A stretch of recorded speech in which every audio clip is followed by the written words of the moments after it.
Quiero que se fije bien en esta imagen. Guárdela en la memoria porque volveremos sobre ella. Se trata, en efecto, de un carro al galope encontrado en la zona de Tamasjert, al sur de Argelia. Una pintura como otras que iremos viendo, que guarda una estrecha relación con la historia que quiero contarle. Otra historia oficialmente imposible, que no será del agrado de los arqueólogos ortodoxos.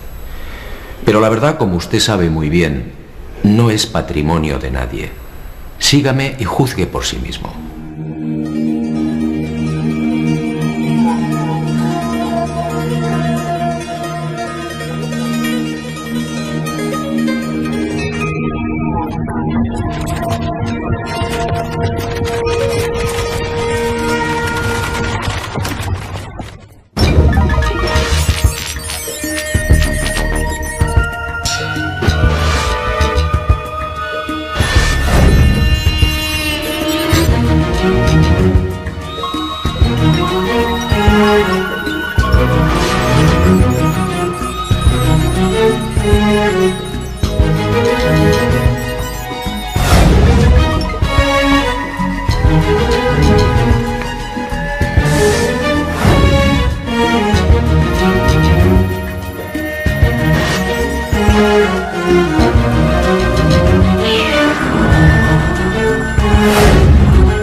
Keops, Kefren, Micerinos, el símbolo de Egipto, la última de las 7 maravillas del mundo antiguo, y sobresaliendo como una reina Keops, la Gran Pirámide. Una construcción incomprensible, un desafío a la razón, una obra que provoca vértigo. ¿Quién la levantó y sobre todo cómo? Keops reúne 3 millones de bloques de piedra caliza y granítica. Bloques que oscilan entre 2 y 40 toneladas de peso. Bloques tallados con tal precisión que no permiten el paso de una hoja de papel. Un monumento cuyo revestimiento original, hoy casi desaparecido, estaba formado por losas de caliza pulida de hasta 16 toneladas. Y a su lado, otro coloso, Kefren, casi 1.700.000 metros cúbicos de piedra. Bloques idénticos a los de Keops, con un revestimiento original de caliza pulida y granito rojo de Asuán. En su base cabrían 7 campos de fútbol. Por último, Micerinos, la más modesta pero igualmente soberbia y desconcertante. Su altura equivale a un edificio de 20 plantas. Hoy la tecnología tendría graves dificultades para alzar y depositar esos bloques de piedra.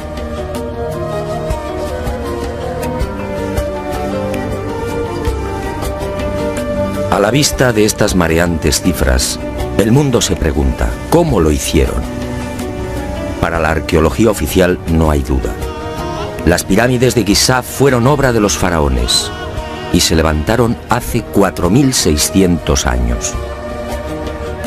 Los bloques fueron trasladados desde las vecinas canteras de Tura y Mohatan, a escasos kilómetros del Cairo, y encajados en los respectivos monumentos mediante el uso de gigantescas rampas.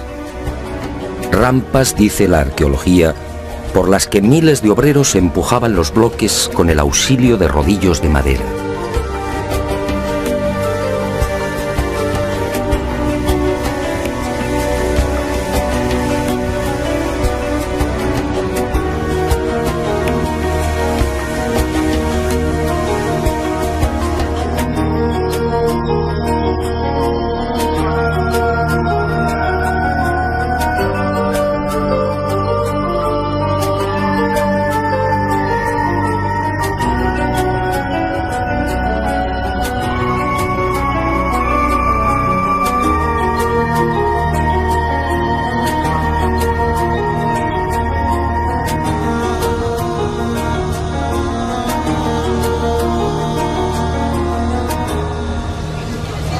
Pero la célebre teoría de las rampas, divulgada en el siglo XX por el arqueólogo alemán Ludwig Borchardt, no termina de convencer a cuantos hemos tenido el privilegio de pisar la meseta de Giza y contemplar estos 3 millones de bloques.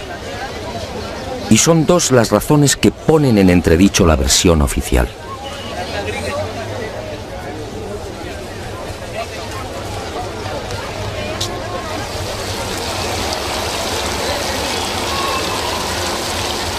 Según los arqueólogos, la Gran Pirámide fue construida por Keops, el faraón que reinó entre los años 2590 y 2567 a.C.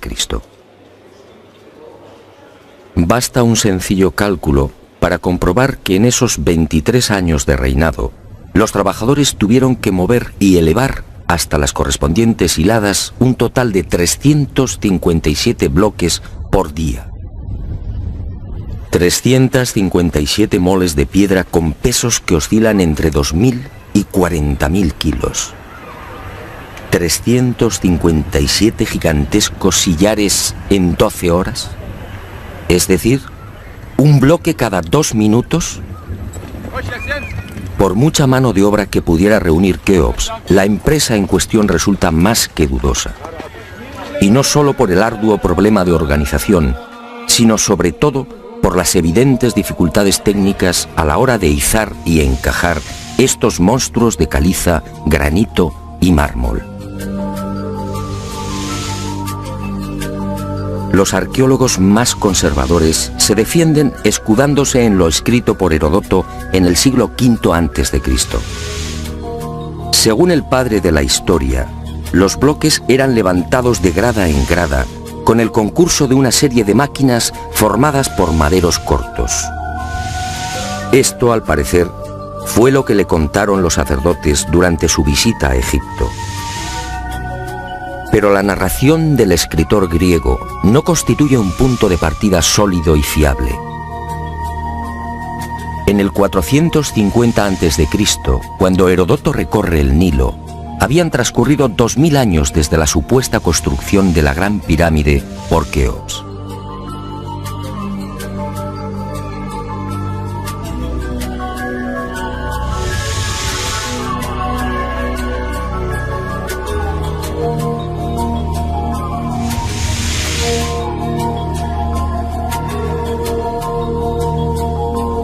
Heródoto no menciona las rampas, ni se atreve tampoco con el espinoso problema de los 357 bloques por día. Heródoto cuenta lo que le contaron. ¿Es esto una prueba científica para determinar cómo y cuándo se levantó la Gran Pirámide?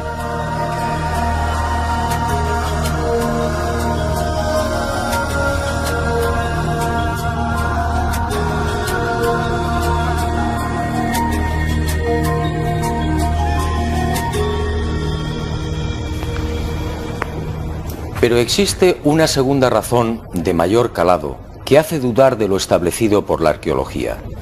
Hace 4600 años, cuando los arqueólogos fijan la construcción de la Gran Pirámide, el Valle del Nilo justamente despertaba al periodo neolítico.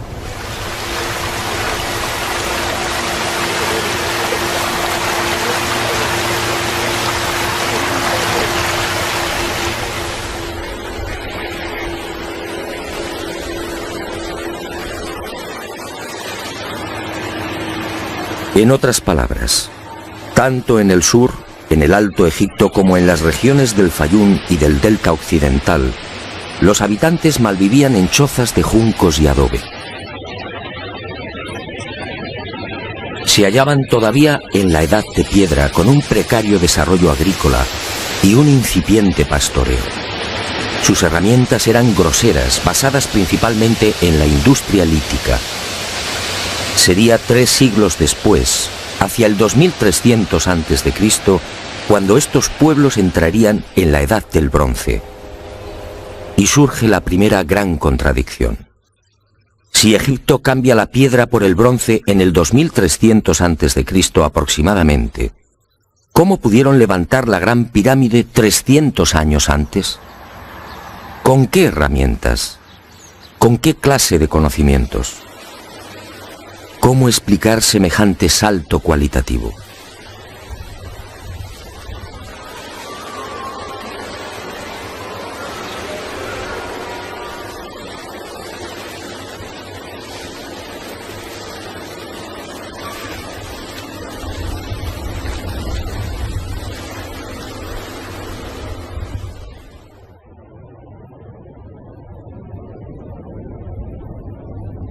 Nadie en su sano juicio y con un mínimo de información puede aceptar que esta maravilla arquitectónica fuera obra de unas gentes primitivas que ni siquiera conocían la escritura.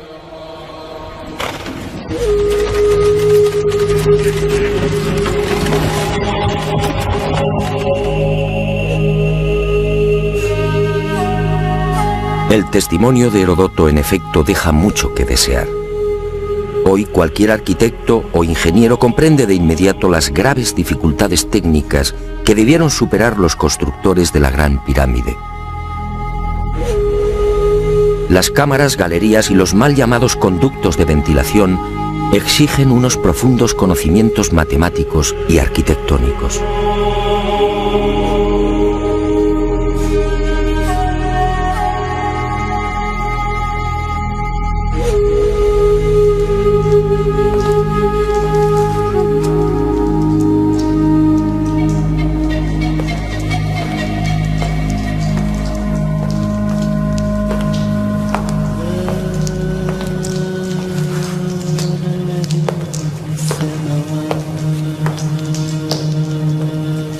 Basta echar un vistazo a las toscas herramientas con las que, según los arqueólogos, se construyeron las pirámides para comprender que algo falla en esta historia.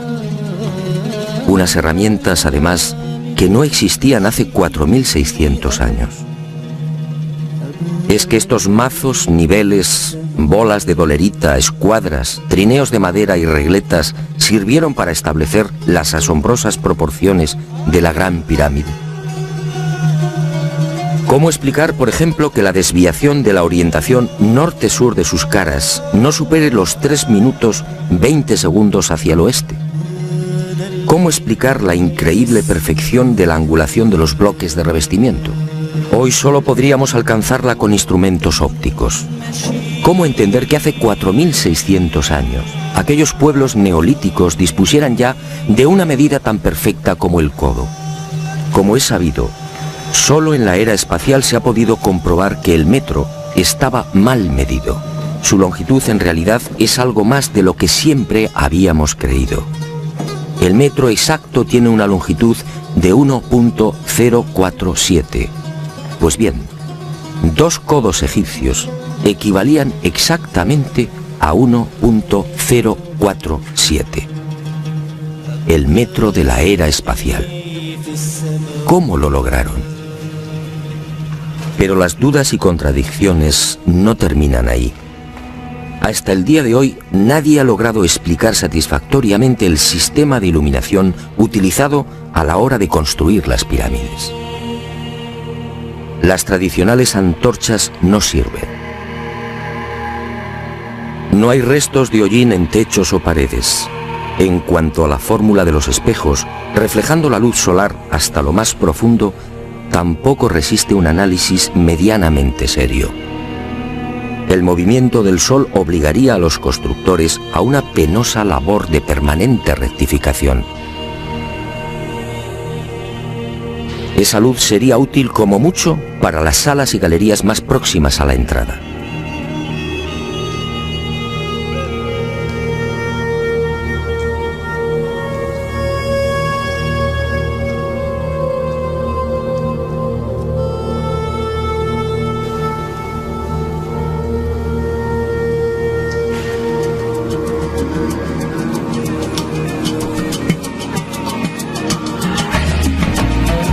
Las explicaciones de los arqueólogos tampoco convencen cuando alguien pregunta por el método utilizado para cortar los enormes bloques de granito. ¿Herramientas de cobre? Eso sería como intentar cortar una mesa de mármol con unas tijeras.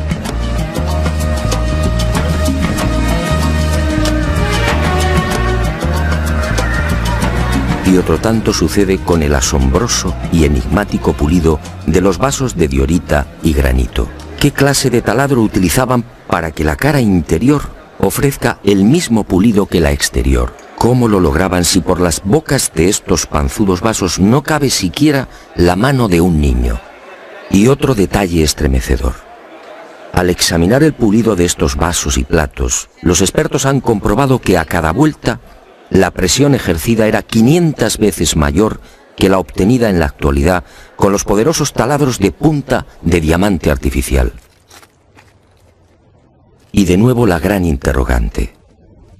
Si muchos de estos vasos han sido fechados en el 2600 a.C., ¿quién los fabricó? ¿El hombre de la Edad de Piedra? Evidentemente no.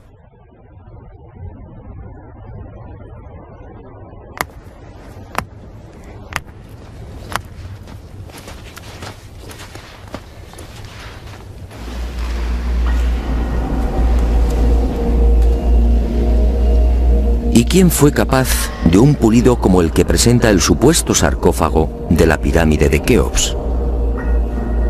El acabado en el bloque de granito resulta imposible para un hombre del Neolítico. Mientras las esquinas aparecen absolutamente cuadradas, el índice de imperfección de la superficie del sarcófago no llega a 2/10 de pulgada. Es decir, la 10ª parte del espesor de un cabello humano. Esa perfección en el trabajo sobre la negra y dura diorita alcanza su máxima expresión en la estatua del citado faraón Kefren, hallada en el Templo del Valle, junto a la pirámide que lleva su nombre. El pulido de la misma es tal que solo cabe el silencio. Nadie sabe, nadie entiende cómo se logró semejante belleza hace 4500 años. ¿Y cómo explicar la técnica empleada para la ejecución de estas perforaciones? Son perfectamente visibles en muchos lugares del Egipto faraónico.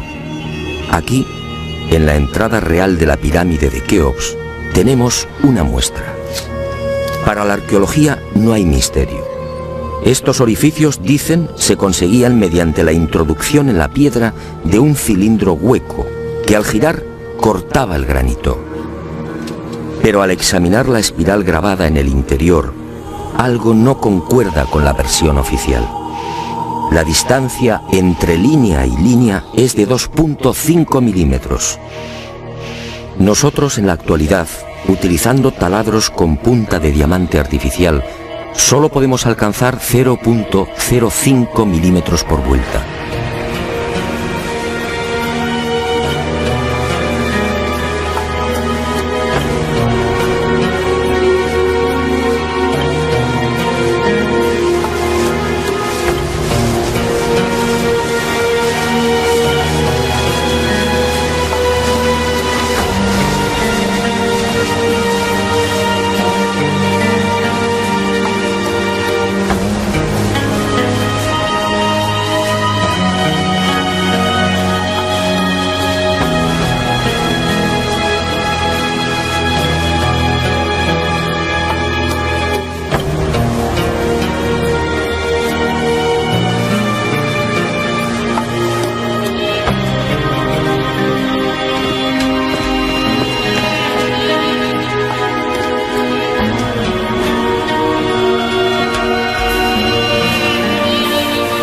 cómo desarrollaban aquellos primitivos egipcios semejante presión y fuerza con un simple cilindro hueco.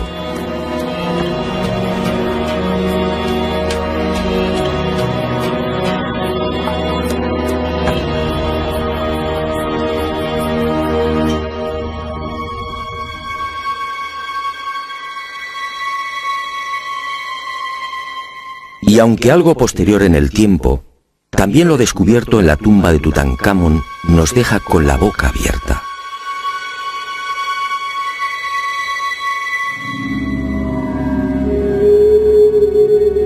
Cuchillos inoxidables, sandalias y manoplas de oro, una cama ergonómica, una cama con la parte de los pies más elevada, favoreciendo así la circulación sanguínea. ¿Cómo es posible hace 3.333 años? ¿De quién lo aprendieron?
Hoy, francamente, son muy pocos los que creen en la versión oficial.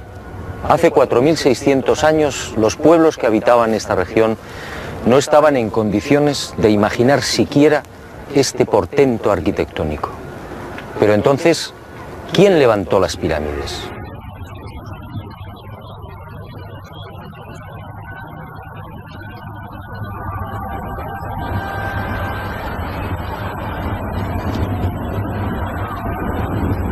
Una primera pista aparece en esta estela de piedra. Una estela depositada en la sala 42 del Museo del Cairo y que muy pocos turistas se detienen a contemplar. La arqueología la denomina la estela del inventario. Se trata casi con seguridad de una copia de otro texto mucho más antiguo. En ella se lee un párrafo demoledor que deja sin argumentos a los arqueólogos. Dice así: el faraón Keops fundó la casa de Isis, señora de la pirámide, detrás de la casa de la Esfinge. ¿Señora de la pirámide? ¿Quiere esto decir que la gran pirámide ya existía cuando Keops llegó al poder?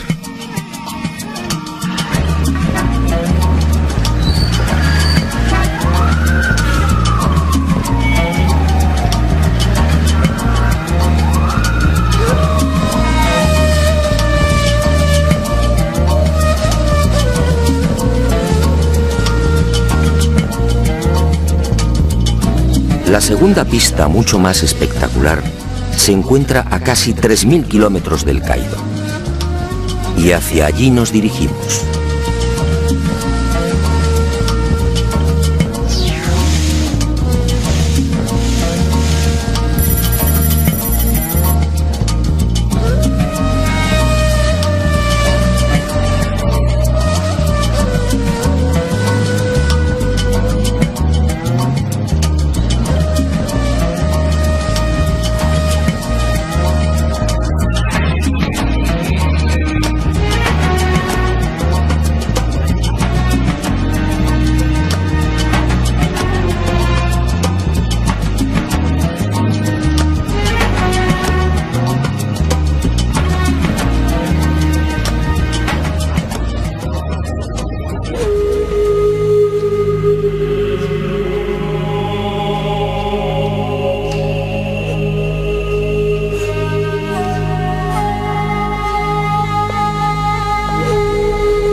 Este papiro, o lo que queda de él, recibe el nombre de Canon de Turín.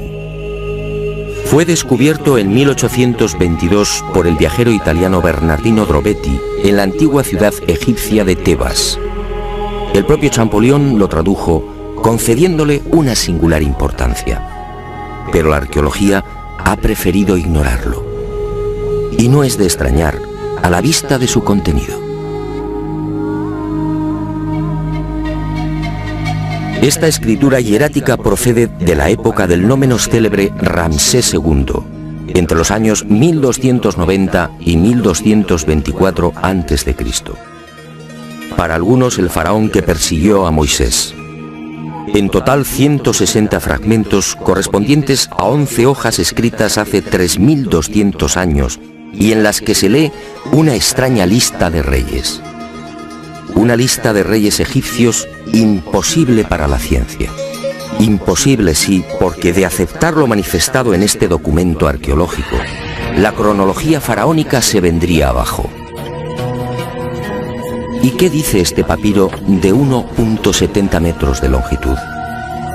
Sencillamente que en un lejano pasado, Egipto fue gobernado por unos seres mitad hombres, mitad dioses, que recibían el nombre de Sen-Suhor, los compañeros de Horus. La lista de estos misteriosos reyes sitúa el primer gobierno en el Valle del Nilo, no durante el faraón Menes hace 5000 años como afirma la arqueología, sino mucho más atrás en el tiempo, concretamente hace 11.000 años. Esta desconcertante y revolucionaria lista de reyes aparece ratificada en buena medida por otra historia igualmente despreciada por los arqueólogos. Me refiero a lo escrito por Manetón en el 240 a.C. Este sumo sacerdote recibió el encargo del faraón Ptolomeo II Filadelfo de escribir la historia de Egipto desde sus comienzos. Manetón tuvo acceso a la documentación depositada en el templo de On, en Heliópolis, y cumplió el trabajo. En los escasos fragmentos que se conservan de su obra, en especial en los recopilados por Eusebio, puede leerse algo insólito que, como decía, coincide en lo básico con lo relatado en el Canon de Turín. Según Manetón, antes de Menes, el primer faraón de la primera dinastía, Egipto fue gobernado por unos semidioses y también durante miles de años.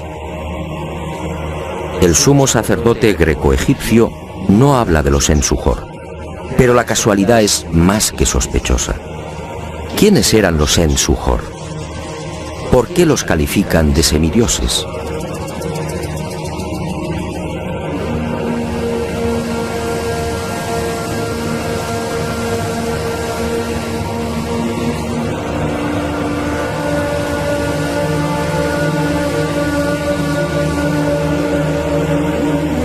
Para los arqueólogos más conservadores, los Sen-Suhor y la información suministrada por Manetón son pura fantasía.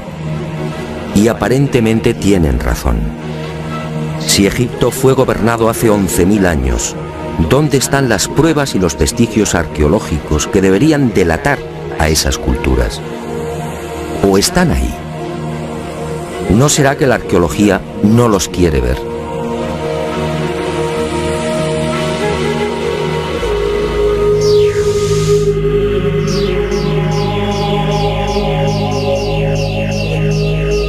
El presente descubrimiento se debe al investigador español Manuel Delgado. Él fue el primero en percatarse de lo que guarda el nuevo Museo Nubio. Todo un hallazgo que ofrecemos en primicia y que una vez más nos hace dudar de la cronología oficial. Este huevo de avestruz fue descubierto en la tumba 96 del cementerio 102 en Nubia por el arqueólogo inglés Cecil Malaby Firth. El hallazgo tuvo lugar en 1907, pero dada su naturaleza, fue silenciado. Alguien dibujó sobre él y lo depositó junto al cadáver. Evidentemente se trataba de un objeto muy querido por el difunto. En una de las superficies pueden apreciarse los dibujos de un avestruz y algunas plantas. En la opuesta, oh sorpresa, otra escena imposible. El curso del río Nilo y las siluetas de unas construcciones muy familiares: las 3 pirámides de la meseta de Giza. El hallazgo de este huevo de avestruz no tendría mayor importancia, de no ser por un pequeño gran detalle. Según los investigadores, los restos humanos de la citada tumba 96 se remontan a la cultura Nagada I, es decir, alrededor de 7000 años. 7000 años. Algo en efecto no cuadra. Si la arqueología afirma que las pirámides de Giza fueron levantadas hace 4600 años, ¿cómo es que aparecen dibujadas en una sepultura de hace 7000? Pero las pruebas que apuntan a un pasado mucho más remoto de lo que pretende la egiptología no terminan ahí. En 1991 volvió a encenderse la polémica. Esta vez el protagonista fue Abu el-Hol, el padre del terror, nombre dado por los naturales de la región a la mítica esfinge.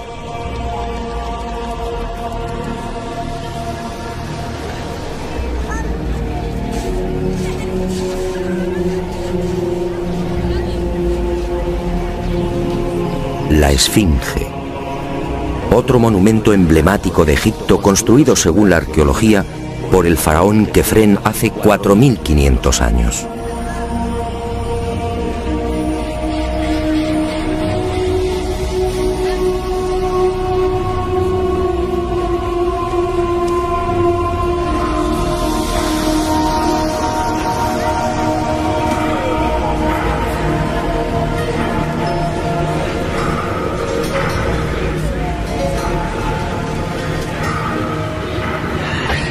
Lo que hoy podemos contemplar tiene escasa relación con la estampa original.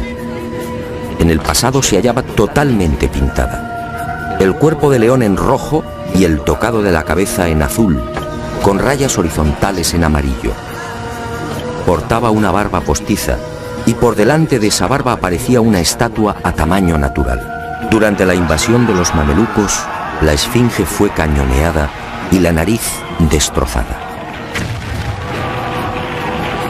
4500 años. ¿Por qué la arqueología sitúa la construcción de la esfinge en esa época?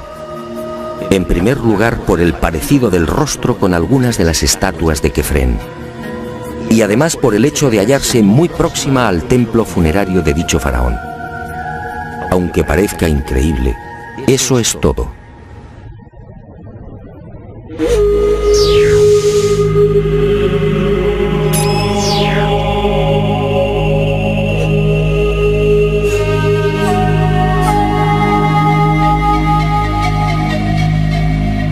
Y en 1991, como decía, los arqueólogos fueron arrinconados de nuevo contra las cuerdas. Un equipo de la Universidad de Boston, dirigido por el geólogo Robert Scott, dio a conocer un estudio que retrasaba la construcción de la esfinge en varios miles de años.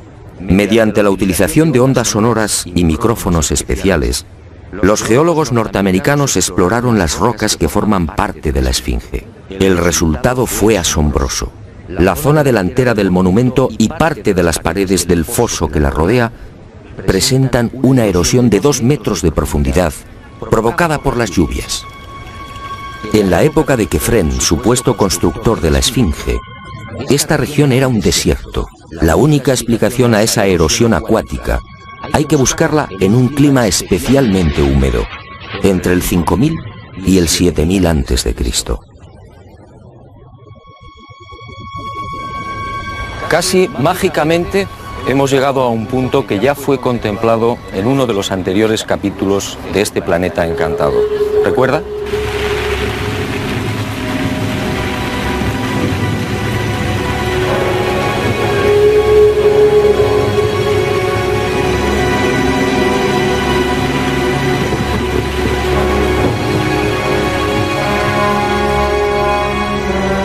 Al hablar del Gran Jardín, pudimos comprobar cómo todo el norte de África, hace unos 12.000 años aproximadamente, se vio sometido a un dramático cambio climático. En otras palabras, la Universidad de Boston acertó.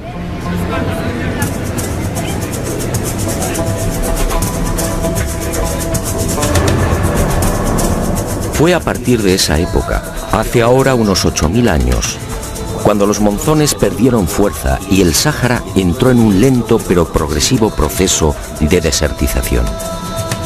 Y fue justamente hace 4500 años, cuando la arqueología fija el momento de la construcción de la Esfinge, cuando estas tierras fueron definitivamente abandonadas por las lluvias. Quefren, por tanto, no pudo levantar la Esfinge. Como mucho, quizá la restauró. El padre del terror estaba aquí desde mucho antes. La huella de las torrenciales lluvias registradas en el llamado Gran Húmedo Holocénico es incuestionable. Y algo similar vino a suceder con el investigador Robert Bauval.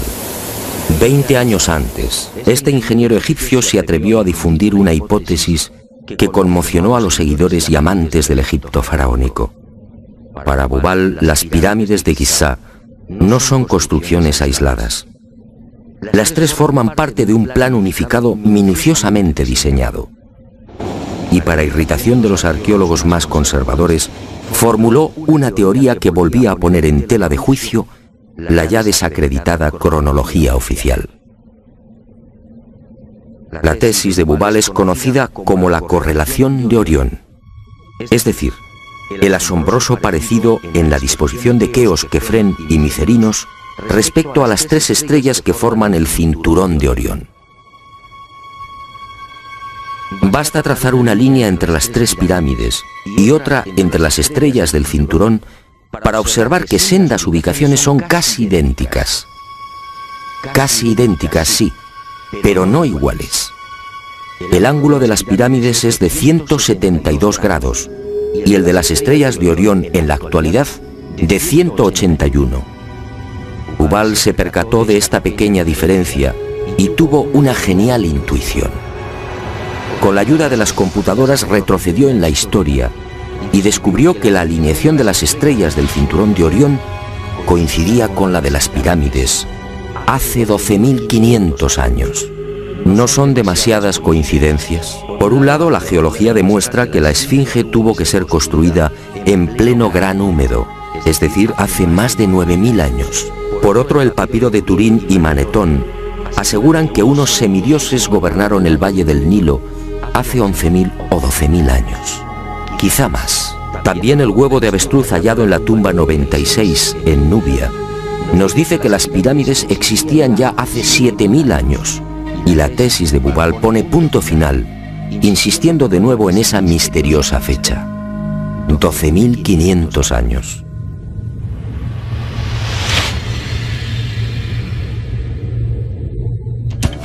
Si tres indicios constituyen una prueba, ¿qué podemos pensar cuando al menos se contabilizan 5? 5 indicios, sí, de momento.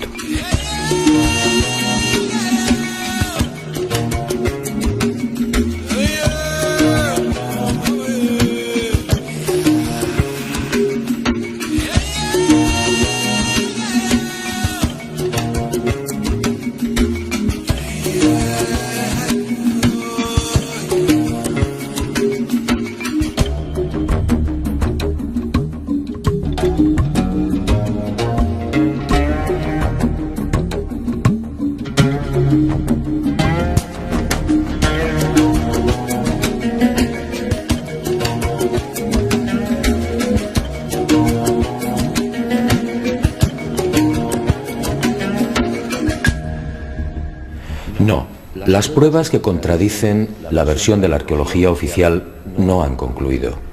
¿Recuerda usted esta pintura? Fue descubierta en el Tassili argelino.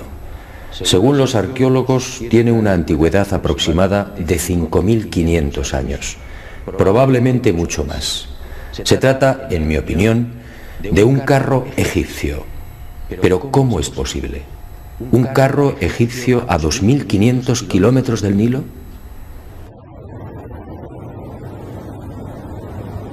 ¿Un carro egipcio antes de que existiera Egipto? Si la arqueología dice que el primer faraón de la primera dinastía empezó a reinar 4.920 años antes del presente, ¿cómo explicamos esta pintura, datada mucho antes? No fue la única, En mis investigaciones por el Sáhara pude descubrir cientos de ellas. En 1982, una síntesis de los trabajos de Henry Lott sacaba a la luz un total de 600 carros pintados o grabados. A estos hay que sumar otros 400, distribuidos por Mauritania, Marruecos, Argelia, Libia, Mali y Níger. Más de 1000 carros pintados o grabados a 2000, 3000 y 5000 kilómetros del Nilo. ¡Qué extraño! Carros y conductores típicamente egipcios. Perfiles, tocados y vestiduras son elocuentes. Carros y personajes egipcios en el corazón del Sáhara. Cuando interrogué a los arqueólogos, la mayoría se encogió de hombros. A decir verdad, estas pinturas no son cómodas. Algunas han sido fechadas en una época en la que, según la arqueología, carros y caballos no habían hecho acto de presencia en Egipto. Otras, como las del Tassili o el Fesán libio, son mucho más escandalosas. Los análisis de las sustancias orgánicas contenidas en los pigmentos han sido desconcertantes. 6000, 8000 y hasta 9000 años de antigüedad. ¿Carros y conductores egipcios hace 9000 años?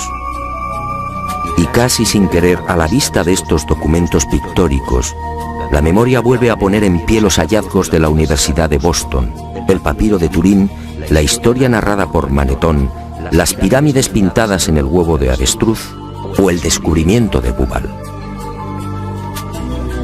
Naturalmente, para la arqueología, estas pinturas y grabados no tienen sentido.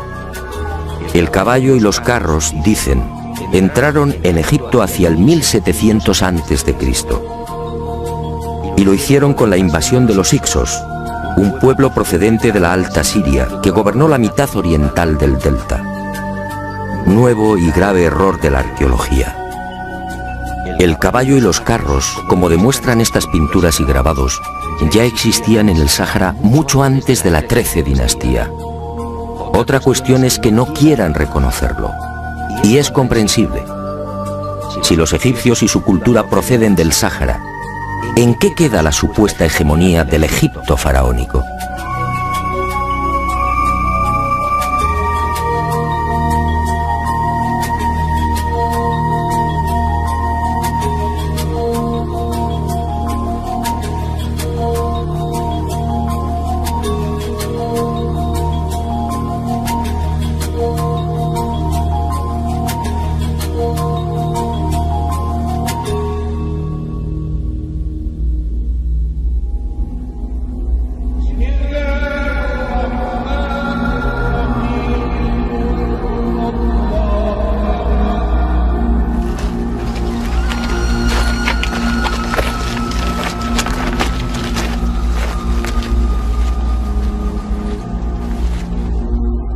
Pero las imposibles pinturas egipcias en el Sáhara, a 2500 kilómetros del Nilo, no se limitan a carros al galope.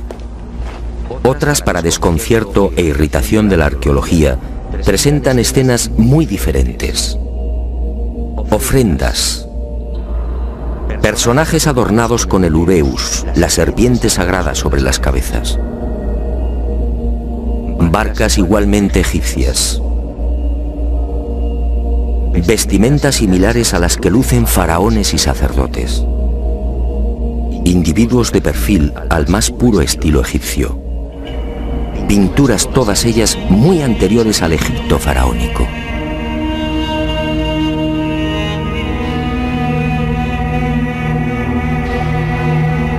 ¿Barcas egipcias en pleno desierto?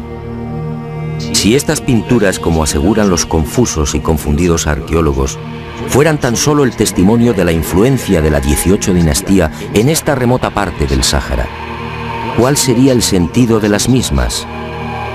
En esa época, durante la 18 dinastía, hace 3500 años, esta zona era un desierto idéntico al que ahora vemos. ¿Barcas en un infierno de piedra y arena? ¿Y por qué ignoran la datación? Si estas pinturas se remontan a 9000 años, entonces las barcas sí están justificadas. En esa época, como se recordará, el Sáhara era un jardín, con ríos tan anchos y caudalosos como el actual Amazonas. Pero las extrañas coincidencias van más allá. En esta tumba, a lo largo de más de 120 metros, hace 3100 años, Ramsés III mandó pintar lo que se conoce como el Libro de las Puertas, una especie de cartografía del más allá, una síntesis de la religión del inframundo, la religión del río infernal, la religión que partió del Sáhara y que posteriormente, con las migraciones, apareció entre los guanches, los íberos y los etruscos. ¿Casualidad? ¿Y qué decir de los cientos de representaciones de la vaca sagrada Hathor, del buey Apis o del carnero Amón, todos egipcios con el disco solar entre los cuernos? ¿Cómo explicar que estas mismas imágenes podamos encontrarlas en las pinturas y grabados rupestres de Marruecos, Libia o Argelia? Grabados y pinturas, no lo olvidemos, de 9.000, 10.000 y 12.000 años de antigüedad, es decir, muy anteriores a los bóvidos egipcios. Para el que lo quiera ver, está muy claro. El dios Sol o Amón-Ra de los egipcios, el Achamón de los guanches o el Baal-Jamón de los fenicios tienen un origen común: el profundo y olvidado Sáhara.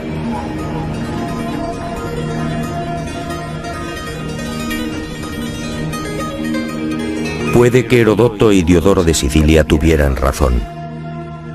Egipto, el Egipto faraónico, fue obra de los dioses. Ha llegado el momento de ser valiente. Para mí, hace 9.000 o 10.000 años, quizá más, alguien no humano descendió en el gran jardín, en el Sáhara Azul, y puso en marcha una gran cultura. Una civilización intuida en una lengua, una religión y unas costumbres comunes.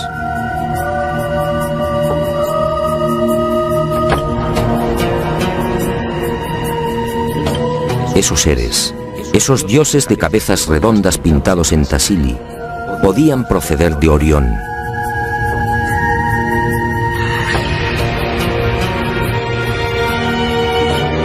Y ellos, o sus descendientes, levantaron estas magníficas e imposibles construcciones.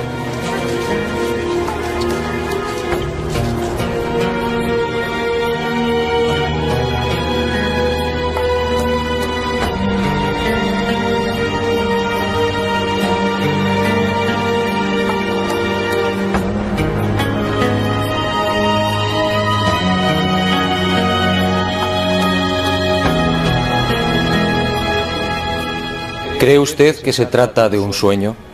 Schopenhauer decía que toda verdad, al nacer, es ridiculizada y perseguida.